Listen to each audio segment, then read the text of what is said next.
Repercutimos a decisão do Copom de manter a taxa básica de juros lá nos 15%, na casa do chapéu. A bolsa chegou a tocar os 154 mil pontos na manhã desta quinta. Petróleo e também balanços puxam Petrobras enquanto o dólar cai.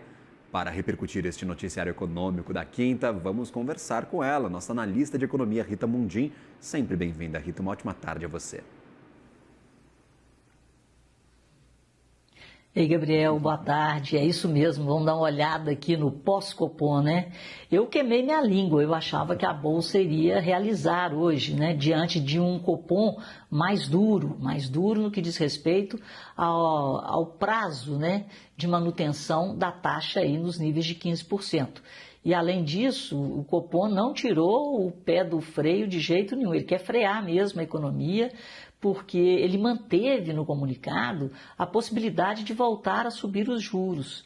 E, como sempre, os problemas são os mesmos, né? Lá fora, o Trump, com a política econômica dos Estados Unidos, tarifácio e seus reflexos, e muitas incertezas, né? Depois, inclusive, desse shutdown mais prolongado também do que a gente esperava. Como é que a gente consegue imaginar a maior economia do mundo com suas agências, né, fechadas?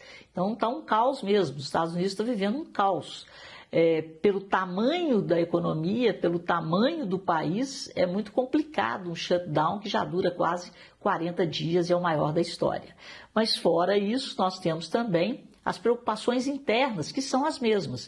O mercado de trabalho aquecido, a gente vive falando isso aqui, o tal do hiato do produto positivo, ou seja, o país crescendo acima da sua capacidade, e a política fiscal, né? Então, o Banco Central, mais uma vez, colocou o dedo na ferida, falou, né, foi muito transparente e, diante da preocupação dele de trazer a inflação para o centro da meta, ele está sendo, sim, realmente conservador. Ele falou, a inflação caiu, mas está no topo do limite, 4,5 para 25, 4,2 para 26, e no tal do horizonte relevante que ele trabalha, que é 2027, ele próprio projeta uma inflação de 3,3%.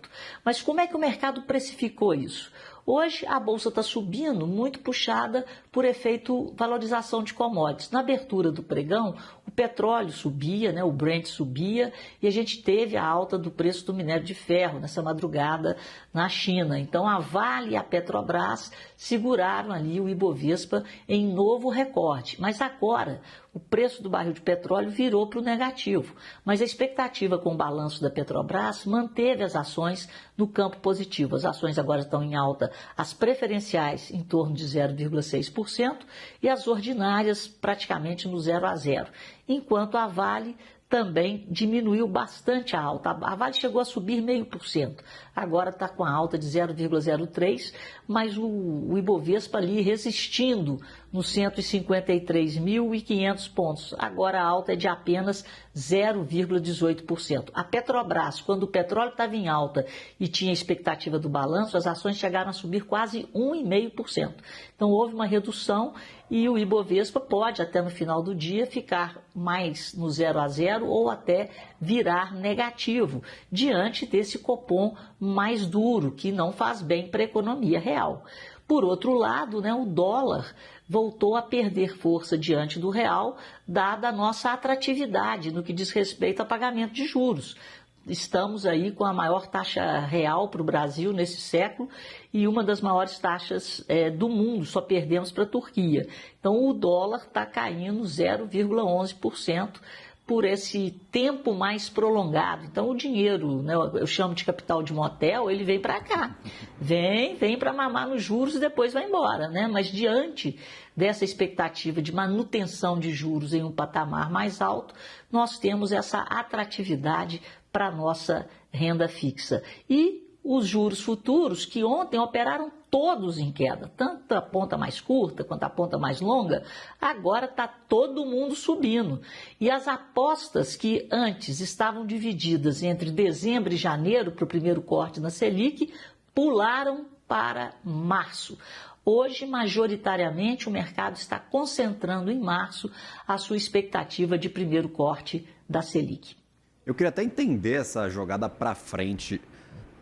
Você falar de um comunicado muito duro, ô Rita, não mudou em relação ao comunicado passado. Onde que o mercado vê essa dureza do Banco Central, para quem está nos assistindo agora, entender? Fala, cara, por que o mercado está jogando tão para frente assim as expectativas de corte de juros? Porque houve um oba-oba muito grande com a diminuição semanal da perspectiva de inflação para o final do ano. Então, por 6 semanas consecutivas, a gente viu a inflação projetada cair de 4,8% para 4,5%. Então, diante dessa melhora na perspectiva, dessa desinflação, né, nas projeções dos economistas ouvidos pelo Banco Central, o pessoal acreditou que o Banco Central ia ficar mais mole. Só que o Banco Central ele não está perseguindo o teto da meta, ele está perseguindo o centro da meta. Foi isso que ele deixou claro, que apesar de ter percebido esse movimento de desaceleração da inflação, né, na projeção da inflação, mas está longe do que ele quer, está longe dos 3%. E isso está no discurso do Galípolo, no discurso de todos os diretores. Então, eles não fizeram e não deixaram claro no comunicado nada daquilo que eles vêm falando. Só que o mercado ele é bipolar. Né? Então ele gosta, é aquela coisa, né? É o boato e o fato. Então criou-se uma expectativa de que diante desse processo de diminuição nas perspectivas de inflação, tanto para 26, para 27, para 28, a gente poderia ter um Banco Central sinalizando uma política monetária mais leve a partir, por exemplo, de janeiro. Mas isso deveria estar escrito. E ele não mudou nada, pelo contrário. Eu achava que ele iria até tirar esse trecho onde ele fala que, se necessário, ele volta a subir os juros. Então, existe um Banco Central extremamente vigilante, porque o Banco Central sabe do tamanho do nível das incertezas.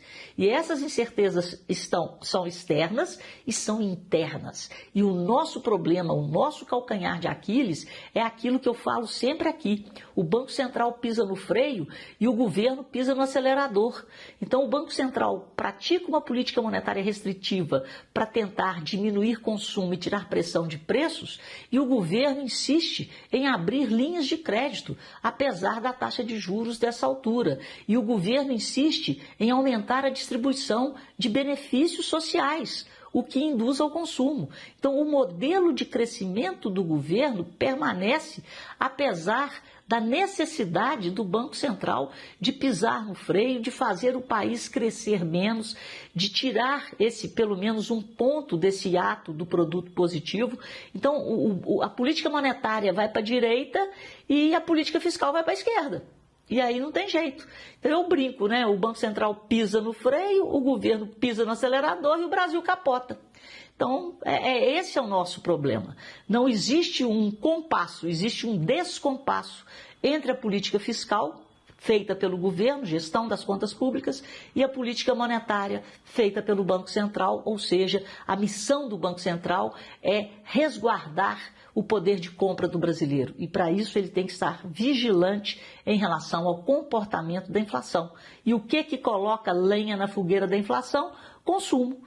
E o governo insiste em aumentar o poder de consumo, seja induzindo crédito, seja distribuindo benefícios sociais. E estamos com o mercado de trabalho extremamente aquecido. Esse é o quadro. Conversamos com nossa analista de economia, Rita Mundim. Rita, sempre um prazer conversar contigo. Muito obrigado e até uma próxima. Tchau, tchau. Ô Gabriel. Diga, por favor, fica à vontade. Tchau. Valeu, tchau, tchau. Não, porque eu comecei a falar do balanço da Petrobras, só para dar aqui uma direção, né? A expectativa é que o lucro fique entre 4,5 bi de dólares a 5,5 bi, vai ser divulgado hoje depois do pregão. A geração de caixa, o EBITDA, né, fique aí na faixa de 11 bi, e a distribuição de dividendos, é o que todo mundo fica aí de olho, seja algo em torno aí de 3% de yield, ou seja, em torno de 2,5 bi de dólares, o que daria 3% de ganho, né, em dividendos em relação ao preço atual da ação. Basicamente é isso, vamos ver o que acontece hoje à noite. Tá todo mundo de olho mesmo, porque o governo vai colocar uma grana no bolso, está contando as moedinhas para fechar o orçamento desse ano. Então, é investidor, pessoa física, pessoa jurídica, o governo mesmo, está todo mundo de olho neste balanço depois do fechamento de hoje. Agora sim, obrigado, Rita. Até uma próxima. Tchau, tchau.